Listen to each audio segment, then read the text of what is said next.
The chamber pulsed with ancient light, its walls forged from star metal that shimmered with the memory of 1,000 negotiations. At the heart of the grand hall of the Interstellar Council, the sphere of consensus rotated silently, a glowing celestial orb displaying the mapped consciousness of every known civilization.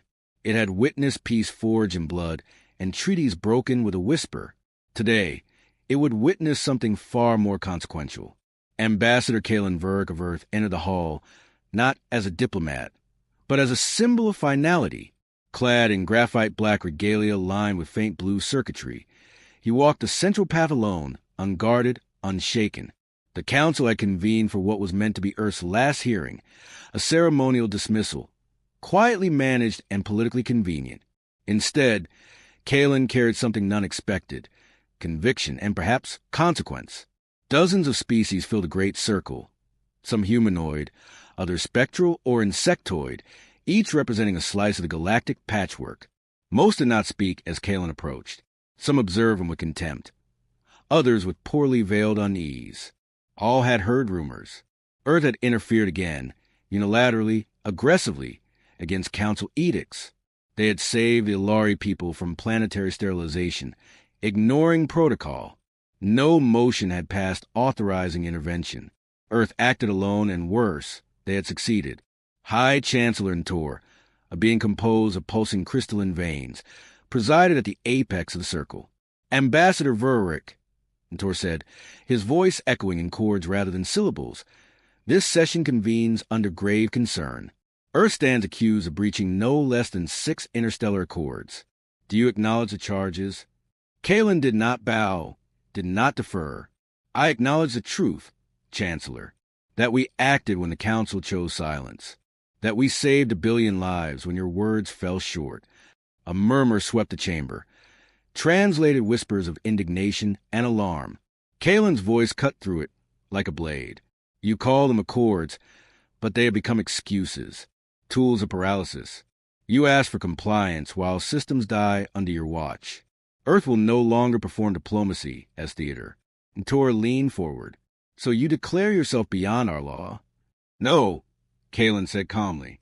We declare the law hollow. The sphere of consensus dimmed briefly, its core swirling in fragmented light. Interpreting, calculating the weight of Kaelen's words. Across the chamber, the representative of the Sildari Confederacy, a soft-voiced diplomat named Lerna Voss, rose with caution in her movements. She had once studied on Earth. She had spoken of Kaelen in friendly tones. Ambassador, she said, surely there's room still to reconcile. The Council can convene a review tribunal. We can... No tribunal can undo what was allowed to happen to the Alari, Kaelen interrupted, his voice ironclad. You all watched the genocide in progress and chose delay over action. Earth will not remain party to a collective that makes moral compromise a function of procedure. The silence that followed was thunderous. Lerna sat down, her expression darkening, not with offense, but with realization. Another delegate, bulbous and breathing through gill-like flanges, spoke up next. And what then? Earth believes itself savior? Judge? What comes after your self-anointed interventions? Rule by force. Kaelen's eyes flashed with something close to sadness. We asked for reform. You ridiculed us. We asked for inclusion. You contained us. We asked for change. You stalled us. We asked for justice. You gave us process. So yes, if justice must come without your consent, so be it. A holographic datasphere blinked into the center of the chamber. It displayed intercepted communications, proof that multiple council members had secretly supported the extermination of the Alari for mineral access. Gasps, denials, accusations followed like a wave. Kaelen let it unfold, unspeaking. You've already lost your mandate, he said. You just haven't accepted it yet. Chancellor Ntor's light dimmed further. You come not to explain, but to declare. Is that correct, Ambassador? I come to end the illusion. Kaelen stepped back from the podium. With a subtle gesture, he triggered a transmission from Earth, visible only to the Council. It was a simple message, encoded in every known galactic language. Effective immediately, Earth retracts all diplomatic personnel from Council space. All treaties are void. All obligations terminated. Do not follow. Panic took root in the chamber. Delegates surged to their consoles. Trade networks were already flashing red. Comm channels flooded with disbelief. Earth had vanished in the shared grids. Its beacons, defense posts, even its outer colonies, gone dark. Kaelen turned once more, facing them one final time. "We tried," he said, "but the games never end. So we've left the table." He walked out as he had come, silent, solitary. Behind him, the sphere of consensus dimmed to black. ChatGPT said, "The corridors beneath Geneva core hummed with low, ambient resonance, an artificial imitation of tectonic stability. Deep within Earth's subterranean command nexus, Kaelen Verrick stood before a projection wall where thousands of data threads weave an ever-shifting lattice. The light from the graphs etched harsh lines into his face, revealing a man who had not slept since the transmission to the Council. In the silence, the burden of Earth's withdrawal pressed on him like planetary gravity. Across the room, Director Isla Chun, head of Earth's Strategic Diplomatic Division, paced with controlled energy. Her presence was a contrast to Kaelen's stillness, agile, decisive, constantly interfacing with intelligence nodes lining the wall. "You should have waited," she said without turning. "We weren't ready to disengage fully. Logistics are stalling in Sector 9. The Ilari refugees haven't cleared Neptune orbit." Kaelen replied without looking at her. "Waiting gave them permission. I revoked it." Chin turned, frustrated but not surprised. "This isn't about righteousness anymore. The Council is going to retaliate. Economically, informationally, maybe militarily. They'll find a proxy. They always do." He finally looked at her. "Then let them. Their games were always zero-sum. This time they lose." A silence passed that neither chose to fill. On a distant wall, a map of council-controlled systems flickered, points of influence recalculating in real time. Dozens of minor planets were already spiraling into diplomatic uncertainty, their long-standing pacts with Earth voided overnight. Chin knew this chaos wasn't accidental. It was engineered. "We're not gods, Kaelen," she said quietly. "We can't reshape the galaxy through more withdrawal." "No," he admitted, "but we can show them what happens when the only honest player leaves the table." Across the room, the feed shifted again, this time to intercepted Council communications. Encrypted, frantic, a message between the Sildari and the direct conveners, referencing a shadow accord known as Resolution Black. Kaelen's eyes narrowed. He expanded the feed, running a decryption script personally. "What is it?" Chin asked, already reading his reaction. "Confirmation," he said. "They voted us out before we even arrived. The hearing was theater. They'd already signed us away." Chen's lips thinned. Who else knew? He pulled up a single name, Ambassador Lerna Voss. The betrayal was a sharp, cold incision. Lerna had been Earth's last bridge. Sildari by blood, but educated in human institutions, fluent in Terran philosophy, and once Kaelen's closest diplomatic ally, perhaps even more.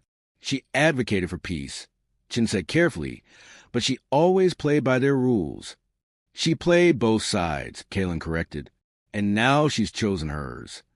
He stepped away from the display and approached the circular table in the center of the room. Embedded along its edge were biometric control panels, each one keyed to Earth's strategic doctrines. He pressed his palm against one. The system scanned him, then responded with a low chime. "Activate mirror light," he said. Eilichen stiffened. "Kaelen, that protocol is not symbolic." "I'm aware." Mirror light was Earth's final countermeasure, not a weapon, but a withdrawal architecture. It would sever all known subspace links, reclassify Earth space as restricted, and trigger AI-led fortification of every gate, port, and planetary perimeter. It would black out the solar system from a known galaxy. "Once we execute this," Chin said, lowering her voice, "we vanish. No trade, no aid, no intelligence, no diplomacy. You're turning Earth into a myth." "Not a myth," Kaelen said. "A warning." Elsewhere, the ripple effects had already begun. Council networks reported asset seizures, embargo authorizations, and the formation of a unified mediation force, a thinly veiled occupation fleet. Earth satellites recorded ships mobilizing in the Valen corridor, where Earth's oldest off-world colony stood vulnerable. Kaelen absorbed the information without comment. He had expected the response. The game always played out this way. But this time, Earth had rewritten the rules. Prepare all diplomatic relays for extraction, he said. Initiate ghost protocols on our embassy AIs. Burn the safe networks. Evacuate forward teams. And Lerna? Chen asked. Kaelen paused. Leave her. She chose their truth. As the command protocols executed, a silence settled between them again. This one different. It was not the silence of uncertainty, but of something finished, something set into motion that could not be undone. Chun, though still conflicted, nodded. You just ended 500 years of galactic engagement, she said. You'll be remembered for it. Kaelen's gaze returned to the flickering lattice, where Earth's presence dissolved node by node. They'll remember the silence more than the voice that chose it. Behind them, the mirror light system completed its initialization. Across the solar frontier, Earth stations flickered off one by one, pulling humanity inward like a collapsing star. But far away, in a council chamber already fragmenting from within, Lerna Voss watched that same silence spread like contagion, and knew, too late, that Kaelen Verrick had never bluffed. The Sildari capital of Aurelian Prime glittered beneath a fractured sky, its floating spires trembling ever so slightly as a high-altitude storm rippled across the atmosphere. From a grand observatory at the top of the spire of Accord, Ambassador Lerna Voss stared into the distortion of the clouds, her reflection fractured in the glass like a puzzle missing its center. She hadn't spoken to Kaelen since the hearing. No messages, no private channels, nothing but silence and that final look he had given her before leaving the council floor. Not fury, not disappointment, recognition, and it haunted her. Behind her, a door opened with a soft chime, admitting Chancellor Velmer Thane, a Sildari elder whose elongated features bore the faint etchings of neural threading. His presence was ceremonial but calculating. The council is unraveling, he said plainly, wasting no time with pleasantries. The Celt withdrew funding from the Unity Pact. The Varn have closed trade routes in protest of Earth's blackout. We may be witnessing the end of unified galactic governance. Because we betrayed them, Lerna replied, still watching the storm. Thane's tone remained dispassionate. Because they forced our hand. Earth had become unpredictable, reckless. No, she said, turning to him now. They became honest. He approached slowly, his long robe whispering against the polished floor. You still care for Verrick. That much is clear. This isn't about sentiment, she said. It's about the fact that we made a choice, one based on fear, not principle. We let Earth believe they had a voice, and when they used it too loudly, we silenced it. Thane gestured to the array of projections rising from the center of the chamber. They displayed chaos, independent factions splintering, diplomatic lines collapsing into static. In a corner feed, a council fleet assembled, small but aggressive, heading toward the Valen corridor. Earth's silence is dangerous, he said. You know what they're capable of, if we don't move first. They won't attack, Lerna interrupted. Kaelen never wanted war.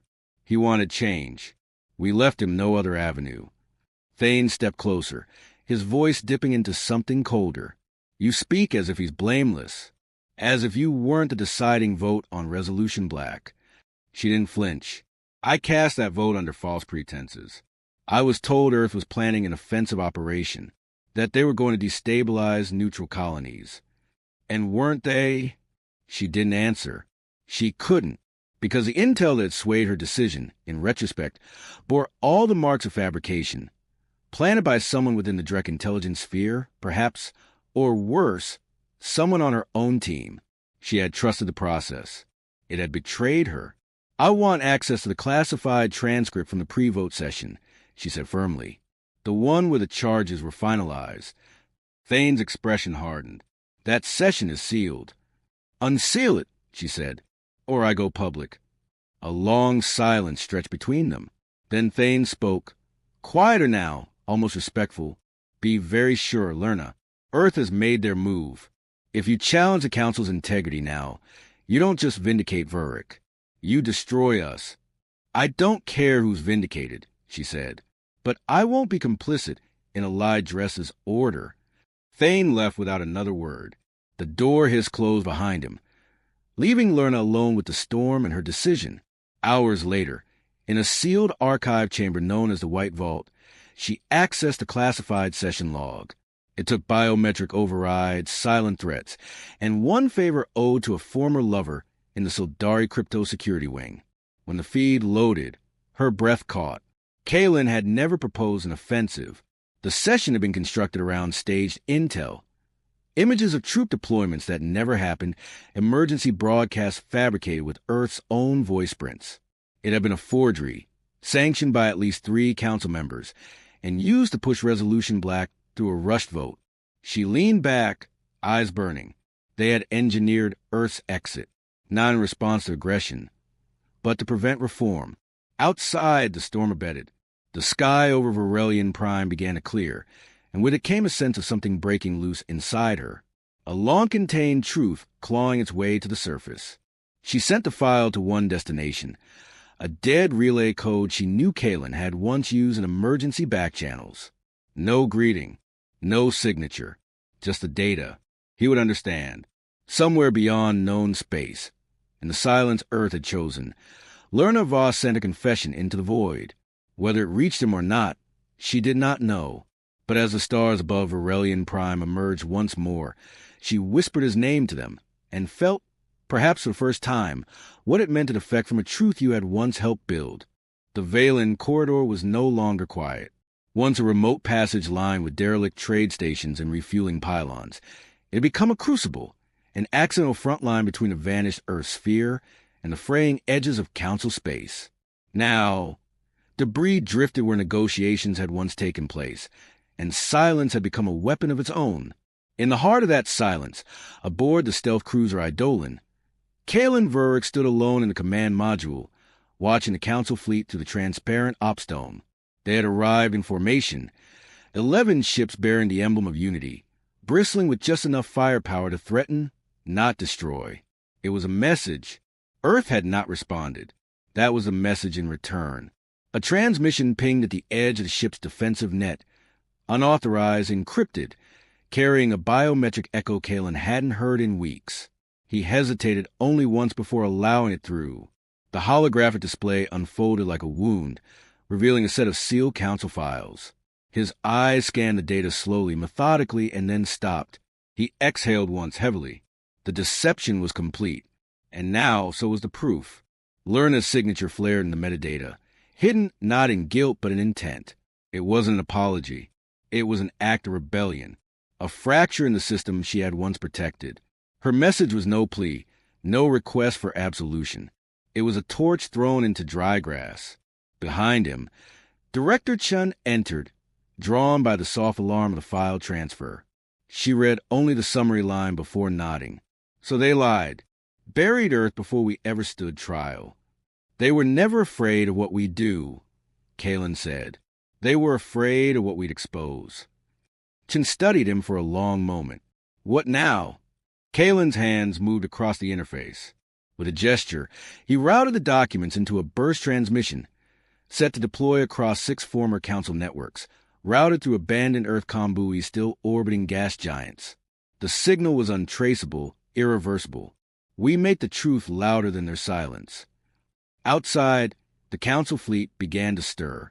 Their positioning shifted. Probes moved forward. Kaelen recognized a maneuver immediately. Probing aggression masked as tactical drift. He knew what would follow. No reply to their warnings? Chun asked. They've had their chance, he said. Let them cross the line. In the observation pit below, the ship's defense grid activated in silent readiness. The Eidolon was not a warship by classification, but had been designed for war in all but name. It was a prototype for Earth's post-diplomatic era, autonomous, cloaked, lethal. A proximity alert chimed. One Council vessel had broken formation and was approaching at speed, not firing, not hailing, just moving forward like it meant to test the invisible wire between peace and provocation. Kaelen waited. Then, just before the ship crossed the engagement threshold, his screen lit with priority signal. Direct, unexpected, and from the last voice he thought he'd hear so soon. "Kaelen Verrick," said Lerna Voss, her image flickering into view. "You need to stand down." He looked at her, not with anger, but with the quiet gravity of someone measuring intent against history. "You sent the files. I received them. If this is a trap, it's a poor one." "It's not," she said. "The Council knows the leak happened. Some think it came from your AI systems. Others suspect a Varn or the Celt. No one suspects me yet, but they will. This ends only one of two ways: total fracture or revolution." "Good," he said. "No," she replied quickly. "Not good. Not yet. You've lit the fuse, Kaelen, but I've seen what happens when systems collapse. Entire border worlds will burn. The Drek are already planning to seize disavowed colonies. The Unity fleet isn't just here to intimidate you. It's here to justify their response."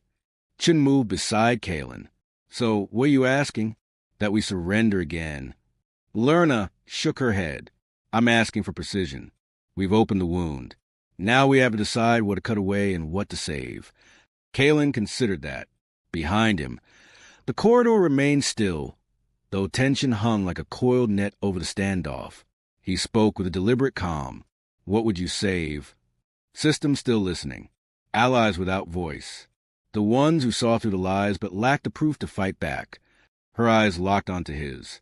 "Earth has become the lever. Now we need the fulcrum." A long silence passed. Then Kaelen nodded once. A new command pulsed through the ship systems. An encoded message.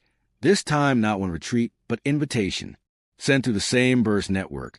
It called to every unaffiliated station, every silenced dissident node, every species Earth had once defended. Chin raised an eyebrow. "And if they answer?" Kaelen allowed himself a brief smile. "Then maybe diplomacy wasn't the problem. Just the table we were sitting at." Outside, the Council fleet held position. But something had shifted. Somewhere across 100 light years, receivers blinked to life. Stations long thought neutral or dormant. The old galactic order had not shattered yet, but it had been breached. And in that breach, something new began to speak.